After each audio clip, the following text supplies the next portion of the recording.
Mummy ഇനി പഠിക്കാൻ എന്നോട് പറഞ്ഞാൽ ഞാൻ ഇനി പഠിക്കില്ല. അപ്പോൾ പിന്നെ ഞാൻ തീരുമാനിച്ചു. ഹായ് ഫ്രണ്ട്സ്, അപ്പോൾ പിള്ളേരുടെ പരീക്ഷയൊക്കെ നടന്നുകൊണ്ടിരിക്കുകയാണ് അല്ലേ. 10ാം ക്ലാസ്സിലെ പിള്ളേർ പരീക്ഷയ്ക്ക് തയ്യാറെടുക്കുന്നു. അവരുടെ പരീക്ഷ 18-ാം തീയതി തുടങ്ങും. പിന്നെ +2ൻ്റെ പരീക്ഷ, +1 +2 പരീക്ഷകളൊക്കെ നടന്നുകൊണ്ടിരിക്കുന്നു. പിന്നെ നീറ്റിൻ്റെ പ്രിപ്പറേഷൻസ് നടന്നുകൊണ്ടിരിക്കുന്നു. അപ്പം നമ്മൾ പാരൻസിന് ഭയങ്കര ടെൻഷനാണ്. ഇന്നിപ്പോൾ ഒരു മദർ ഹോസ്പിറ്റലിൽ വന്നിരുന്നു. BP ഹിസ്റ്ററി ഒന്നുമില്ല, പക്ഷെ ഭയങ്കര ഹൈ BP. അപ്പോൾ ചോദിച്ച് വന്നപ്പോൾ കൊച്ചിൻ്റെ പരീക്ഷ ഓർത്തിട്ട് ഭയങ്കര ടെൻഷൻ. പരീക്ഷ 10ാം ക്ലാസ്. അതുപോലെ എല്ലാ പാരൻസിനും, പ്രത്യേകിച്ച് അമ്മമാർക്ക് ഭയങ്കര ടെൻഷനാണ് പിള്ളേരുടെ പഠിത്തത്തിൻ്റെ കാര്യത്തിൽ. എൻ്റെ അടുത്ത് എൻ്റെ സ്റ്റാഫ് വന്ന് ലീവ് ചോദിക്കും. എത്ര ദിവസമാണെന്നോ? 10 ദിവസമൊക്കെ ലീവ് ചോദിക്കുമ്പോൾ പറയണത് പരീക്ഷയാണ് കൊച്ചിന്. അപ്പം ഞാൻ ചോദിക്കും, കൊച്ചല്ല പരീക്ഷ എഴുതണം, അമ്മമാരെന്തെടുക്കും? അല്ല, അത് ശരിയാവില്ല, നമ്മൾ വീട്ടിലുണ്ടാവണം, അത് അല്ലെങ്കിൽ ശരിയാവില്ല. ഞാനൊരു കാര്യം പറയാം, എൻ്റെ ഒരു എക്സ്പീരിയൻസിൽ ഞാനൊരു കാര്യം പറയാം. അത് ഞാനും എല്ലാ അമ്മമാരെ പോലെ പഠിക്കുന്നൊക്കെ പറയുമായിരുന്നു. പക്ഷെ ഇപ്പോൾ കുറച്ച് നാളായിട്ട് ഞാൻ സൈലൻ്റാണ്. അതിൻ്റെ ഒരു കാരണം ഞാൻ പറയാം. ഞാൻ എൻ്റെ മോൻ്റെ അടുത്ത് പഠിക്കട, പരീക്ഷ വന്നിട്ടുണ്ട്, മാർക്ക് കുറയും, അല്ലെങ്കിൽ നിനക്ക് മാർക്ക് കിട്ടൂല, നീ പഠിച്ചോ, നീ എന്താ പഠിച്ചതെന്നൊക്കെ ഇങ്ങനെ ജോലി കഴിഞ്ഞ് വരുമ്പോൾ നമുക്കൊരു ഭയങ്കര ടെൻഷൻ. ഇവർക്ക് സ്റ്റഡി ലീവ് ഉള്ളപ്പോൾ ഇവർ വീട്ടിലിരുന്ന് പഠിച്ചോ, അതോ ഇനി കമ്പ്യൂട്ടറിൽ വേറെ ഗെയിമോ മൂവിയോ എന്തൊക്കെയാണ് ചെയ്തതെന്ന് നമുക്കറിയില്ല, ടെൻഷൻ. അപ്പോൾ ഇവൻ എൻ്റെ അടുത്തൊരു കാര്യം പറഞ്ഞു, മമ്മി ഇനി എന്നോട് പഠിക്കാൻ പറഞ്ഞാൽ ഞാൻ പഠിക്കില്ല. അപ്പോൾ അവൻ എൻ്റെ അടുത്ത് പറഞ്ഞാൽ എന്താ നീ അങ്ങനെ പറയണേടാന്ന് വെച്ചപ്പോൾ പറഞ്ഞത്, മമ്മി എന്നോട്, എനിക്ക് 10-18 വയസ്സായി, എനിക്കറിയാം എൻ്റെ സബ്ജക്ട്സ് എന്താണെന്നും എനിക്ക് എത്രത്തോളം പഠിക്കാനുണ്ടെന്നും അതെനിക്ക് മാത്രമേ അറിയുള്ളൂ, മമ്മിക്ക് അറിയില്ല.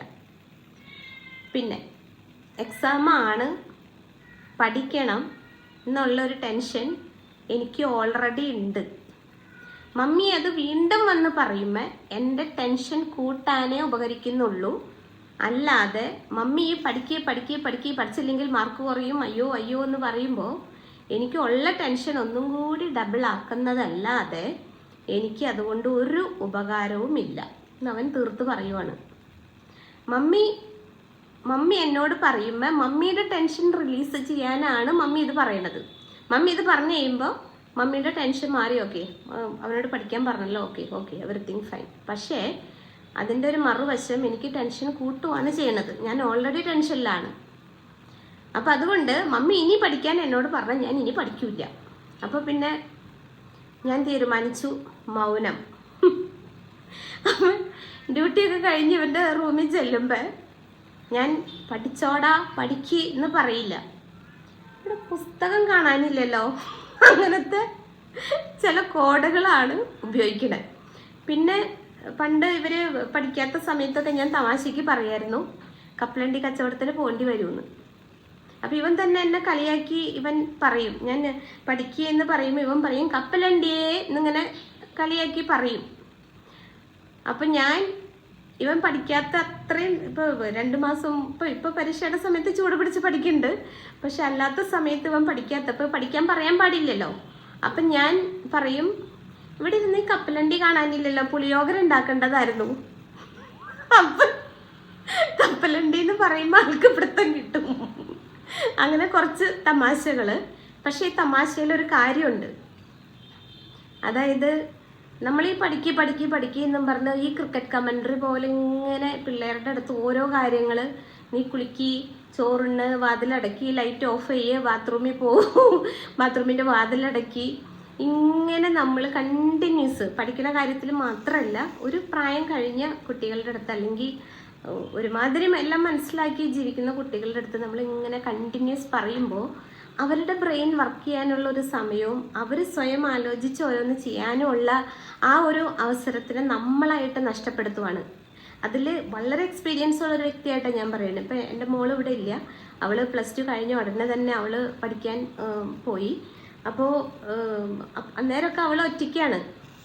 അവർ ഭക്ഷണം ഉണ്ടാക്കുന്നു, അവളുടെ ഡ്രസ്സ് കഴുകുന്നു, വീട് ക്ലീൻ ചെയ്യുന്നു, ജോലിക്ക് പോകുന്നു, പഠിക്കുന്നു. ഒരുപാട് ഉത്തരവാദിത്തങ്ങളുണ്ട്. നമ്മളവിടെ നമ്മുടെ കൂടെ ഇല്ലല്ലോ അവർ. അപ്പം നമ്മൾ അവരോട് അത് ചെയ്യുന്ന പറയുന്നില്ല. പക്ഷെ അവരത് ചെയ്യുന്നുണ്ട്, അവർക്കറിയാം, നമ്മൾ പറയേണ്ട ആവശ്യമില്ല. നമ്മുടെ കൂടെ കുട്ടികളുള്ളപ്പോൾ സത്യത്തിൽ നമ്മൾ അവർക്കുടെ കോൺഫിഡൻസ് കുറയ്ക്കുവാണ്. അവരുടെ ബ്രെയിൻ വർക്ക് ചെയ്ത് അവർ ഓരോന്ന് ആലോചിച്ച് ചെയ്യാൻ നമ്മൾ സമ്മതിക്കണില്ല. ഉറങ്ങി എഴുന്നേക്കാൻ പോലും നമ്മൾ ചെന്ന് 10 പ്രാവശ്യം 20 പ്രാവശ്യം വിളിച്ച് എഴുന്നേൽപ്പിക്കേണ്ട അവസ്ഥ. നമ്മൾ കൺട്രോളായിട്ട് ഇരിക്കുക, അവർ സ്വയം ചെയ്യട്ടെ എന്ന് തീരുമാനിക്കുക. അത് അവരുടെ കോൺഫിഡൻസ് ബൂസ്റ്റ് ചെയ്യാനും അവർക്കൊരു സമാധാനവും കിട്ടും. അല്ലെങ്കിൽ അവർക്ക് തലവേദനയാണ് അമ്മമാർ പ്രത്യേകിച്ചും. അപ്പോൾ പരീക്ഷയുടെ സമയത്ത് എല്ലാ കുട്ടികൾക്കും, മുതിർന്ന കുട്ടികൾക്ക്, ചെറിയ പിള്ളേരുടെ LKG UKGക്കൊക്കെ നമ്മളൊരു പുഷ് കൊടുക്കേണ്ട ആവശ്യമുണ്ട്. അല്ലാത്ത കുട്ടികൾക്ക് നമ്മൾക്കൊരു ട്രസ്റ്റ് അവരിൽ വേണം. നമ്മൾ എപ്പോഴും ഇങ്ങനെ നീ പഠിച്ചില്ലെങ്കിൽ അത് പറ്റും ഇത് പറ്റും എന്ന് പറയുമ്പോൾ ഒരു ചാൻസ് നമ്മൾ അവർക്ക് കൊടുക്കുവാണ്.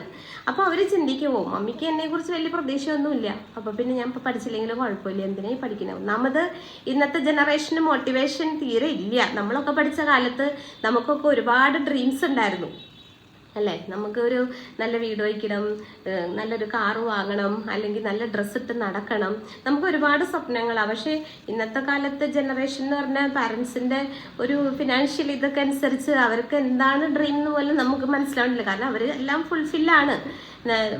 പാരൻസിന് പൈസ ഉണ്ടെങ്കിൽ പിന്നെ പിള്ളേരും അത് ഉപയോഗിക്കും. അപ്പോൾ അവർക്കിടെ ഒരു പാഷനും കാര്യങ്ങളൊക്കെ എങ്ങനെയാണെന്നുള്ളത് വലിയൊരു ക്വസ്റ്റ്യൻ മാർക്കാണ് ഇന്നത്തെ കാലത്ത്. പക്ഷെ നമ്മളായിട്ട് ഒന്നും കൂടി അത് ആഡ് ചെയ്യാണ്. കാരണം അവരെ സ്വയം കാര്യങ്ങൾ ചെയ്യാന്നുള്ളത് നമ്മുടെയും കൂടെ ഒരു ഉത്തരവാദിത്തമാണ്. അല്ലെങ്കിൽ എന്നും അവർ നമ്മളെ ഡിപ്പെൻഡ് ചെയ്യുന്ന ആൾക്കാരായിട്ടിരിക്കും. അവർക്കൊരു കോൺഫിഡൻസ് ഉണ്ടാവില്ല. എപ്പോഴും നമ്മളിങ്ങനെ ഒരു കെയറിങ് ഇതിലോട്ട് പോകുമ്പോൾ ഒരു 18 വയസ്സ് കഴിഞ്ഞ ഇന്നത്തെ ജനറേഷൻ, അതിന് മുൻപേ അവർ ശരിക്കും മെച്ചുവേർഡ് ആണ് കാര്യങ്ങൾ ചെയ്യാനായിട്ട്. നമ്മൾ അഡ്വൈസ് ചെയ്യാൻ വരെ അവർ പാകത്തിനായിരിക്കണയാണ്, പണ്ടത്തെ കാലമല്ല. അപ്പോൾ ഈ പരീക്ഷാക്കാലത്ത് എനിക്ക് പാരൻസിനോട് പറയാനുള്ളത്, നിങ്ങളുടെ ടെൻഷൻ നിങ്ങൾ അവരിൽ ആഡ് ചെയ്യാണ്ടിരിക്കുക. ഓക്കെ, അവർക്ക് ഓൾറെഡി ടെൻഷൻ ഉണ്ട്, അവർക്ക് അറിയാം, പഠിക്കണം എന്നറിയാം. നമ്മൾ അവർക്ക് കുറച്ച് കോൺഫിഡൻസ് ബൂസ്റ്റ് ചെയ്യണം. എങ്ങനെയാണ്, നീ നിനക്ക് എന്തായാലും നല്ല മാർക്ക് കിട്ടൂടെ മോൻ, നന്നായിട്ട് പഠിക്കുന്നുണ്ട്, ഓക്കെ ഞങ്ങൾക്ക് ഉറപ്പാണ്. അതായത് നമുക്ക് അവരിലൊരു ട്രസ്റ്റ് ഉണ്ട് എന്നുള്ള ആ ഒരൊറ്റൊരു കാര്യം കൊണ്ട് തന്നെ ആ ഒരു ട്രസ്റ്റ് പോവാതെ അവരത് മെയിൻറ്റെയിൻ ചെയ്യാൻ നോക്കും. അല്ലാതെ നമ്മളെപ്പോഴും നെഗറ്റീവുകൾ പറഞ്ഞ് അവരോട് ഇല്ല നിനക്ക് കിട്ടൂല, നീ ഇങ്ങനെയല്ലേ, അങ്ങനെയാണ് ഇങ്ങനെയാണെന്നൊക്കെ ഇങ്ങനെ പരാതികൾ പറയുമ്പോൾ അത് അവർക്ക് ഒരു അഡ്വാൻറ്റേജും കൂടിയാണ്. അങ്ങനെ അവർ കരുതുള്ളൂ. അവർ വിചാരിക്കും ഓൾറെഡി പപ്പയ്ക്കും മമ്മിക്കൊന്നും വലിയ പ്രതീക്ഷയൊന്നുമില്ല, അതുകൊണ്ട് മാർക്ക് കുറഞ്ഞാലും പ്രശ്നമൊന്നുമില്ല എന്നോർത്ത് ആ ഒരു എഫേർട്ട് ഇടാൻ അവർ മടിക്കും എന്നുള്ളതാണ് എൻ്റെ ഒരു അഭിപ്രായം. അപ്പോൾ അതുകൊണ്ട് അമ്മമാർ, പ്രത്യേകിച്ച് അപ്പന്മാരൊക്കെ ഭയങ്കര കൂളാണ്. എൻ്റെ വീട്ടിലുള്ള ആളും വളരെ കൂളാണ്. അവൻ പഠിച്ചോളും, നീ ഇപ്പോൾ എപ്പോഴും ഇങ്ങനെ പഠിക്കുന്ന പറയാൻ നിൽക്കണ്ടെന്ന് പറഞ്ഞാൽ എന്നെ ചീത്ത പറയും. അപ്പോൾ പ്രത്യേകിച്ച് അമ്മമാർ, ഇന്നിപ്പോൾ BP കൂടി വന്ന അമ്മയുടെ ഒരു എക്സാമ്പിൾ അപ്പോഴാണ് ഞാൻ ഓർത്തത്. ഇങ്ങനെയൊരു കാര്യം, അതായത് നമ്മുടെ എക്സ്പീരിയൻസിലുള്ളൊരു കാര്യമാണല്ലോ, അപ്പോൾ മറ്റുള്ളവരായിട്ട് അതൊന്ന് ഷെയർ ചെയ്യാമെന്ന് വിചാരിച്ചു. അപ്പോൾ നിങ്ങൾ ടെൻഷൻ അടിക്കണ്ട, പഠിക്കാനാ പിള്ളേർ. പിന്നെ എല്ലാവരും പഠിക്കില്ല, ഓരോ പിള്ളേർക്കും അവരുടേതായ ഐക്യമുണ്ട്. നമ്മൾ പാരൻസിൻ്റെ കുറച്ചൊക്കെ ഗുണങ്ങൾ അവർക്കും കിട്ടുമല്ലോ. അപ്പോൾ നമ്മൾ ഒട്ടും മാർക്ക് മേടിക്കാതെ നമ്മൾക്കും വലിയ എഡ്യൂക്കേഷനൊന്നുമില്ല, നമ്മളും പാസ്സായില്ല, മാത്സിനും എല്ലാത്തിനും നമ്മുടെ IQ ലെവൽ കുറവാണെങ്കിൽ നമ്മളത് നമ്മുടെ മക്കളിൽ നിന്ന് എക്സ്പെക്ട് ചെയ്ത് അവരെ പീഡിപ്പിച്ചിട്ട് കാര്യമില്ല. പഠിക്കുന്നു പറഞ്ഞിട്ട് തന്നെയല്ല ഇന്നത്തെ കാലത്ത് പഠിച്ച് ഡോക്ടറും എൻജിനീയറും ആവണേലൊക്കെ ഉപരി എത്രയോ മറ്റ് ജോലികളുണ്ട്. ഓരോ വ്യക്തികൾക്കും കുറേ കാര്യങ്ങളിൽ അവർ ഭയങ്കര സ്ട്രോങ് ആയിരിക്കും, ചില കാര്യങ്ങളിൽ അവർ വീക്കായിരിക്കും. ഓക്കെ, അപ്പോൾ അവരുടെ സ്ട്രോങ് പാർട്ട് ഏതെന്ന് കണ്ടുപിടിച്ച് അത് നമ്മൾ ബൂസ്റ്റ് ചെയ്താൽ അവർ നന്നായിട്ട് അവരുടെ ലൈഫ് അവർ പെർഫോം ചെയ്യും. അല്ലാതെ നമ്മുടെ ഡ്രീമുകൾ അവരെ അടിച്ചേൽപ്പിക്കാതിരിക്കുക.